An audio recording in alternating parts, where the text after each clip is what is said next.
Basically, it's an offshoot of a band called the Cold Pot Band with Carlton Alexander, the drummer, Tony, and myself. We played in the Cold Pot Band. And after Carlton left for Trinidad to live, we sort of pulled this group together.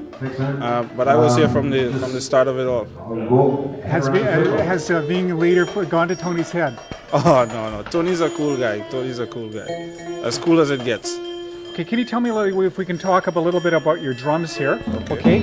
And what I'm going to do is that'll be more of a voice in individual, I guess, steel drum. This is what we call a tenor drum, or what in regular musical terms would be a soprano.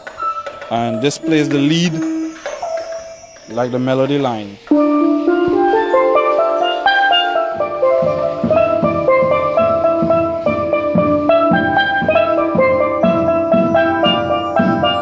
And this is tuned in fifths, and it has 3.5 octaves. So this is a tenor, and this is the double tenor, which is a bit lower than the tenor, and it also plays lead, but harmonies and alto also, and this has 3.5 octaves also.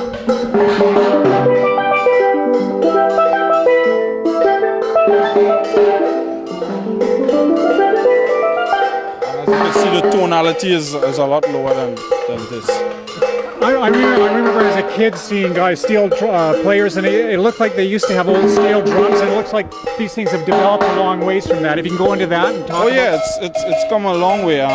The drums are more or less standardized. Okay, now. I'll ask if you can answer the question. Just talk about the old style drums that I just asked, and then just talk how they evolved. Okay. The pans has definitely evolved from way back in Trinidad.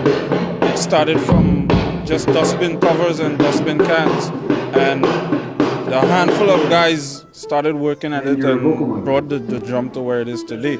And now it's standardized. There's specific patterns for each drum. Long ago, you would go in one band and play a drum, and you couldn't go in another band and play a drum because it was a totally different style, a totally different arrangements of the notes.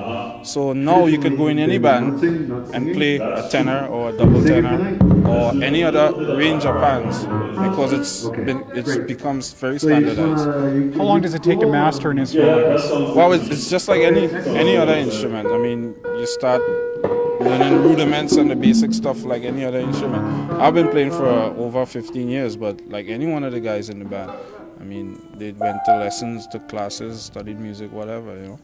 Okay, this being like a melody type of instrument, do you do some of the writing in the band? Yes, I do. I do.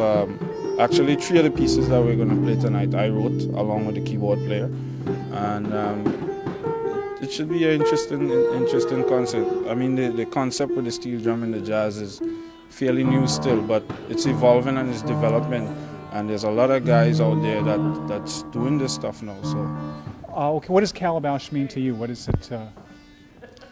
Calabash is a Caribbean type word. It means mixture because the calabash shell the calabash is a fruit in a shell, and it has stuff inside it, you know. So this is the shell, the jazz is the shell, and the different components to me is the inside of the calabash, the pan, the keyboard, the sax, the drums. North America mixed with the Caribbean. Thanks. Thank you.